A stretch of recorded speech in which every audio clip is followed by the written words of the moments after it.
Hi everyone, Rose Wildsmith here. Today I'm going to show you how to make these shrine box forms using recycled materials. So first of all, I'll go through 4 different ways of creating your shrine form to create different effects. And at the end, I'll show you how to finish them to make them nice and strong and ready to be decorated. I will show you how I'm going to decorate them, but that will be in a separate video. So here are the 4 different ways that I construct a shrine, and I've put numbers next to them. And if one of them in particular catches your fancy, you can skip to this part of the video using the timestamps that are in the video description. If you're interested in seeing all 4 of them, then I will start the process now. Okay, so I'm going to start with this one. And what I'm going to do first of all is I'm going to reassemble the bottom like that, and I'm just going to put a bit of tape on there. It doesn't have to be packing tape, you could just use normal sellotape, and it doesn't need to be like super duper well put on. You don't need to like put layers and layers of tape on. This is just to hold it in place. We're going to then cover this up and add layers to add strength to the structure later. So the next stage is you chop off one of these larger flaps along the crease. You may have 4 flaps that are all the same, in which case you can just choose any of them. And now we're going to use this as a ruler and measure down the side and then mark each of the 4 side creases. Okay, and now we're going to cut along these creases down to the marks on each of the 4 corners. Okay, so the next step is that we're going to cut off one of these little flaps on the side. Doesn't really matter which one. And now what we're going to do is join these 2 sides together using the flap and a bit of tape.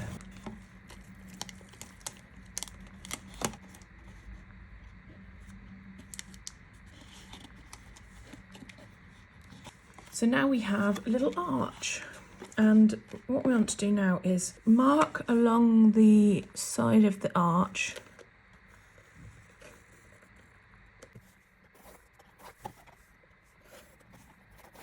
You could just cut it first, you don't need to necessarily mark it and then cut it. And then we're going to cut along the line.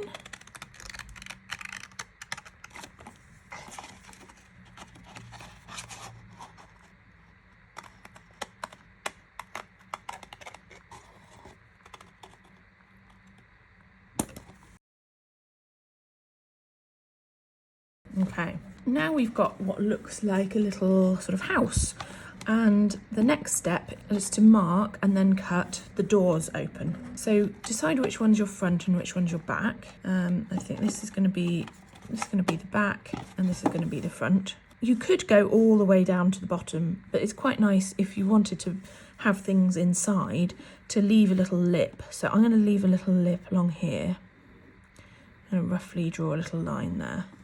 And then I'm going to draw a line going down. It doesn't matter if it's wobbly really. So you've got a line going down like that and a line going across like that. And then you use your scissors, or you could use the craft knife if you think that might be better. Actually, maybe these scissors are a little bit unwieldy for this. I might use these ones, they're a bit smaller. Okay, now I'm going to cut down the middle. And then I'm going to cut across to the sides.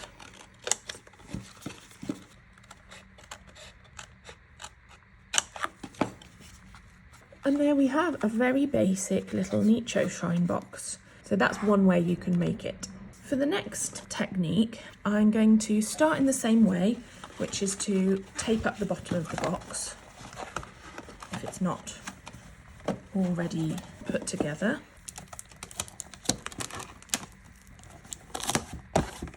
And in this design, I'm going to use this large flap at the top as my top section of my shrine. So I'm going to fold this bit over at the back and tape this bit down, but leave that flap open.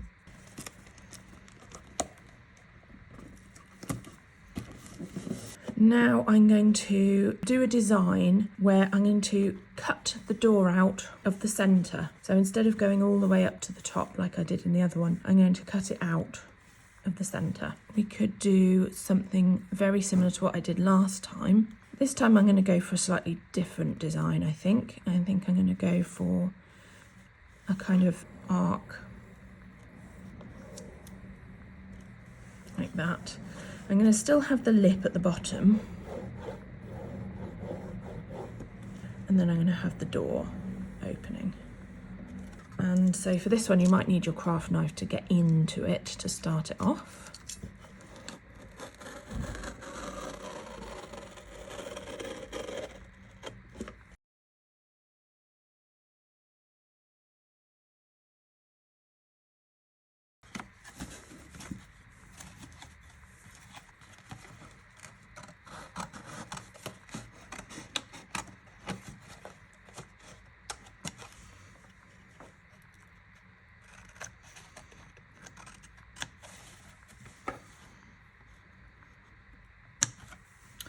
I'm just tidying up the raggedy edges a bit. I think my craft knife is a bit blunt.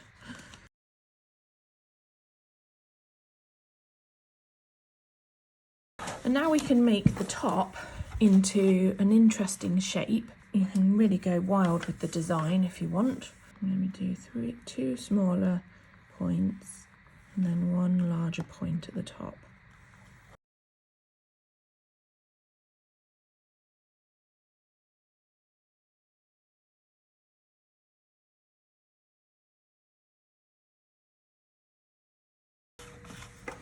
And there we go. So that's another way of doing it. Now this box is interesting because it has this very large flap and the box is sort of sitting forward.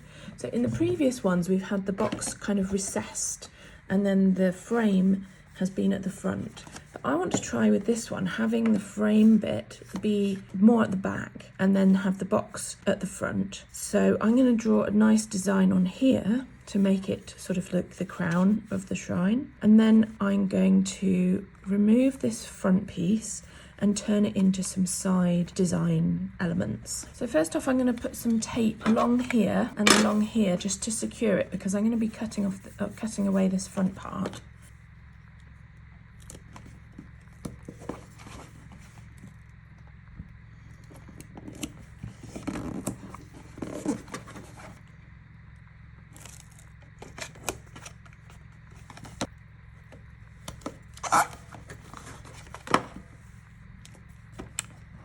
Okay, so now I'm going to cut away this front part.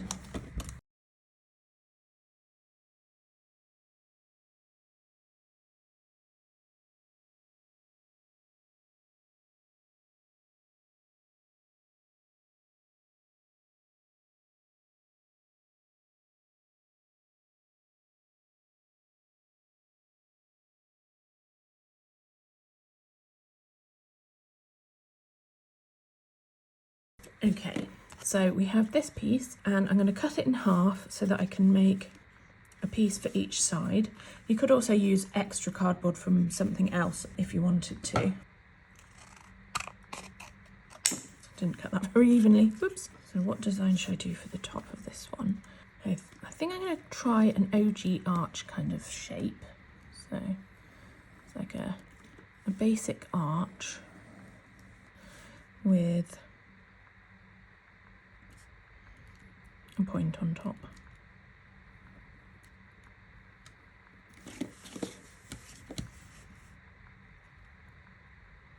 I'm freestyling here, but you could totally print off and trace a shape if you want to be a bit more precise.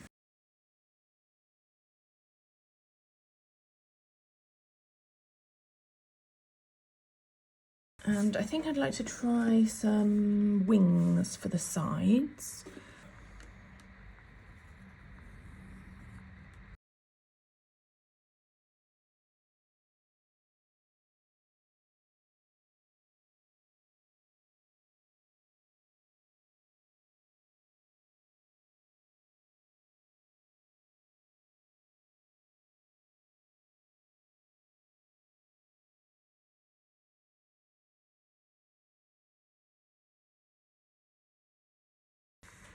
Okay, now I'm going to stick these down.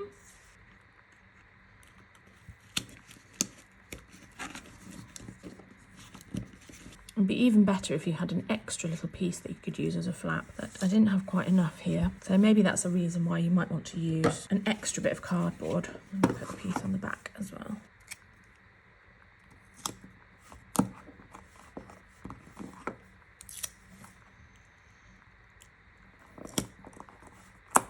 There we go.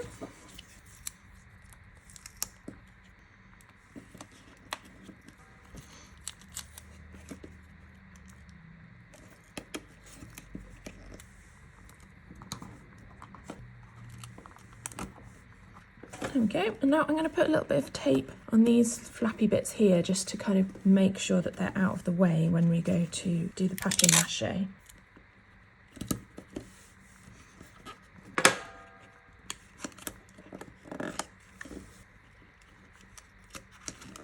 I'm going to do the same on the bottom as well.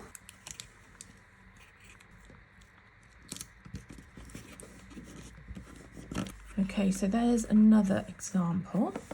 So the final option that I'm going to show you is if you have a box like this, which doesn't have a front, it's one of these two-part boxes. You could also do this with a tin. Say you have an anchovy tin and you take the top off and you're just left with the tin. You could use this technique for that as well. So what you need is the box itself, and then you need another piece of cardboard, fairly big cardboard because it needs to be bigger than the box shape. This is a perfect use for your old Amazon packaging. It's one of these sort of brown cardboard envelopes. Cereal boxes might also be good for this. So what you do is make sure there's a bit all the way around, and then we're going to just draw around the box.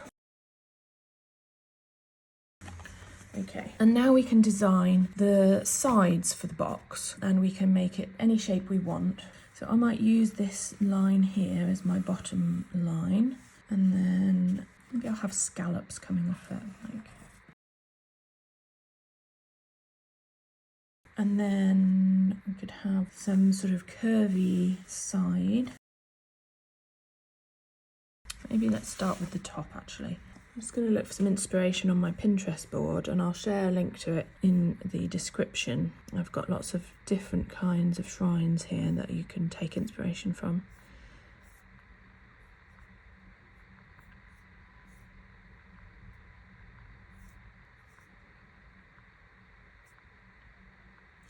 Quite like this star one, that's quite nice.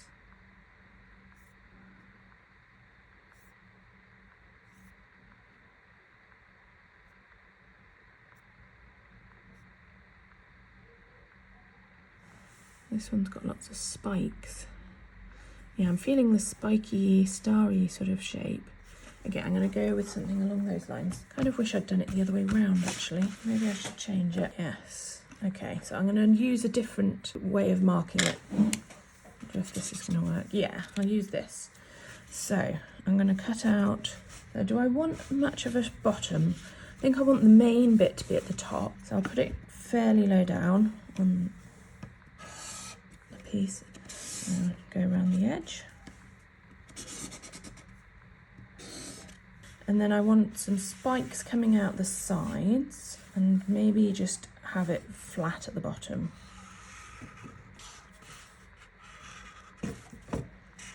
And then we're going to do spikes.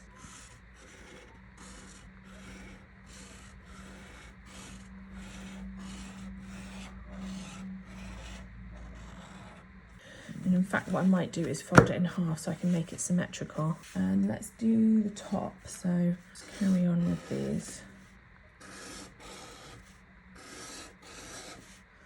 A nice big spike right at the top. Yeah. What I'll do is I'll cut out this half, and then I can fold it in half and make sure it's symmetrical on both sides.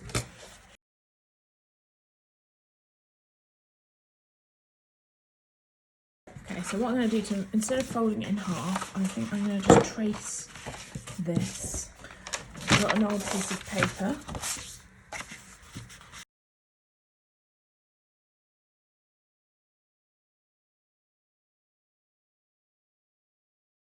Alrighty, so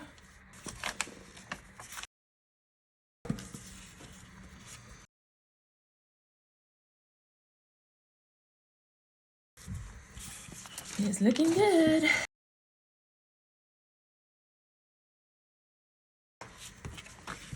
Cool. So now what we want to do is cut out this square here, and we're going to use this to make flaps to stick it onto our box. I'm going to just mark out some sort of flaps that I might want to use. Like, I guess we can just go corner to corner, and then we might cut some of these off. But first of all, let's just cut corner to corner to open it up.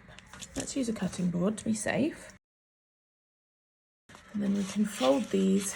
We want to sort of score along here, just lightly, so we can fold it back. There we go.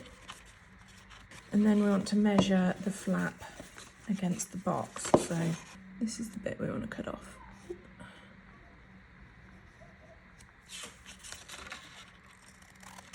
And then we're going to repeat that with the other three flaps. Okay, so now we've got the 4 flaps, and ooh, doesn't it look good? So that's one way to do it, and then we can tape these down to the side of the box.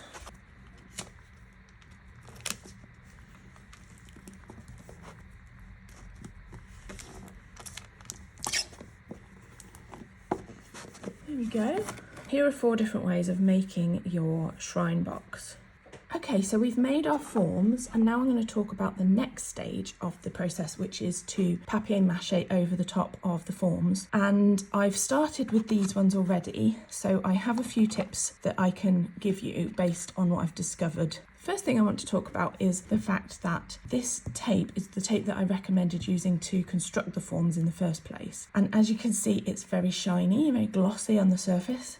And some of the boxes also come with a very glossy, shiny surface. And what I found is that when I was laying the papier mâché over this, it would stick down initially, but then as it dried, it would peel off. So air would get under there and it would all just peel off in one big chunk, which is obviously not what you want. So I think that the best thing to do is to use a tape that is not quite as shiny. So I've got this paper covered tape, which I haven't tried, but it might be better, although it does feel like it's still quite shiny. There's also masking tape that you could try as well, which also has a bit more of a absorbent surface. The other thing that you can do is to either sand with some sandpaper or to use some gesso to cover the shiny surfaces before you put your papier mâché on, and maybe even sanding it and then gessoing it and then doing the papier mâché would be the best bet.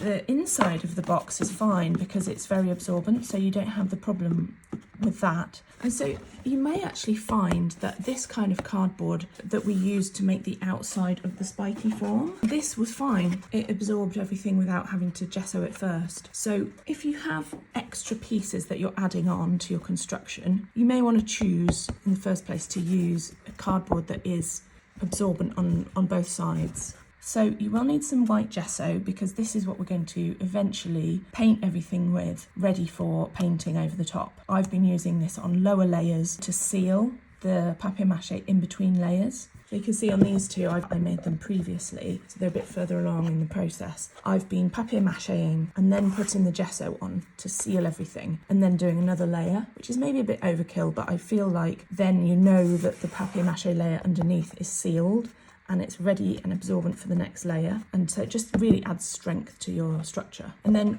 at the end you can give it a few coats of gesso to make it really nice and white, ready for your painting design. You'll also need paper. The obvious choice is to use old newspaper, but we don't actually get newspapers in our house. So to start with, I was using this, which is, you get toilet rolls wrapped up in it. This is fine, it's quite thin and that's what you want, but this is quite shiny, so it did work fine. So you can use things like this if you want to recycle and you don't have newspapers. I happen to have a big roll of plain newsprint paper that I've had for ages, so I've been using this. You can also get it in sheets that are smaller and more easy to handle. So what I've been doing is tearing pieces off and then tearing strips like this, making a pile of them, just kind of roughly at first, and then you can be more precise when you're actually working on it. So the first thing to do is to make a big pile of strips. You'll also need some glue. I've been using this because I've got a big tub of it. It's called Collal Papier Mache glue. You can also use Papier glue, or you can use wallpaper paste. Essentially, this is cellulose paste. You can also get it in a powder and mix it up with water. So you want to put some glue out onto your palette. And then of course you're going to need a paintbrush, so I'm using quite an old scraggly one. So we'll start with this one. If you've ever done this kind of thing at school, put a big load of the glue, put your paper down, and then put another layer of the glue over the top.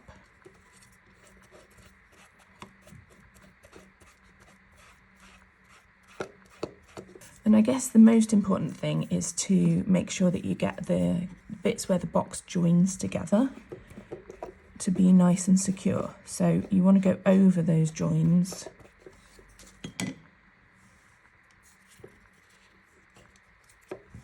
So having straight strips can be quite helpful for that.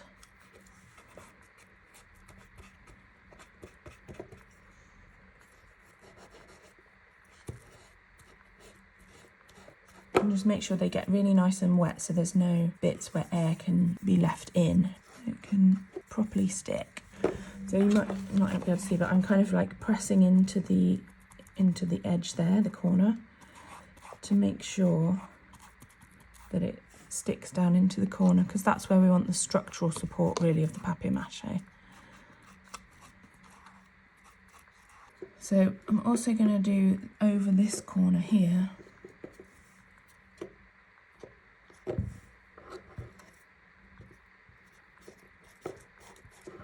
And you can think of it kind of like weaving, so you've got some strips going that way and then put another strip going the opposite direction, and it just really helps to build up the strength of all the papers.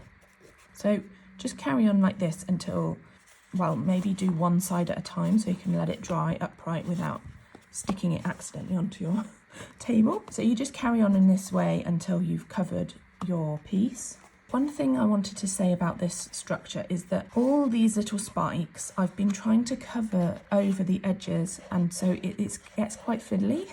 So although I really love this design, I'm not sure that I would recommend doing this as your first one, because it's got lots of edges, so it'll take you a really long time to cover it all. So something a bit simpler in design might be better for your first go. You can choose how many layers of papier mâché you do, just sort of test it as you go and see when you're happy with the strength of it. So this has had 2 coats here, and I feel like that's quite nice and strong now. This bit up here has only had, well, these parts at the edges haven't had any coats yet.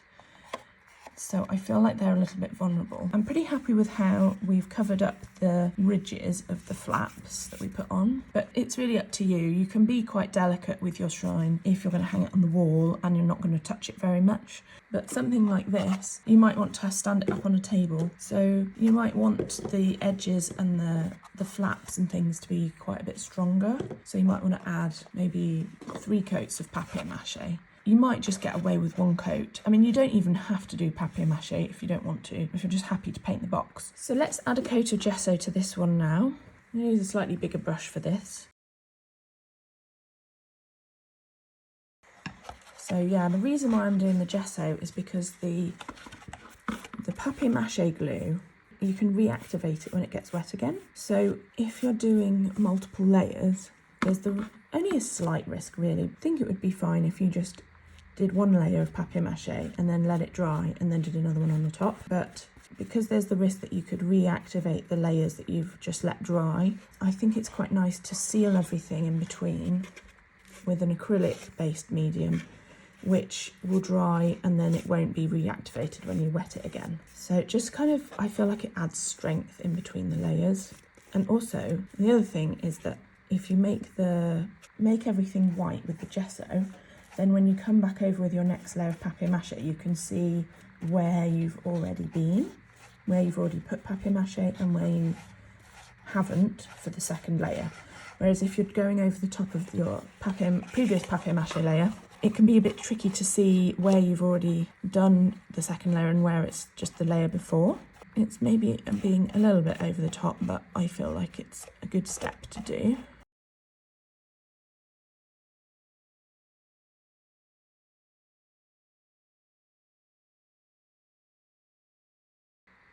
And here you can see that you can tell the difference between where the next layer of papier-mâché is and where it's still the gesso from underneath, so it's quite handy to gesso. And the other thing I wanted to show you was that sometimes you get these ridges from where you've put the tape and it's buckled, and you can actually just, if you're not happy with that, I mean this is on the back so it doesn't matter that much, but you can use some sandpaper and sand it off.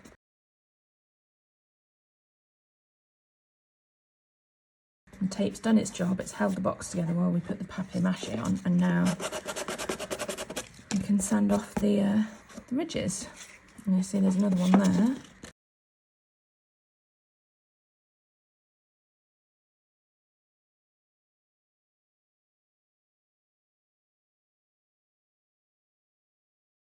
So here we are. We've finished making our forms, we've covered them in papier-mâché and gesso, make them nice and strong, and they're ready to be decorated. So I hope you'll continue and watch the next video when it's ready about how I decorate these and make them into beautiful shrines. I hope you've enjoyed watching, and I hope to see you on the next video. Bye!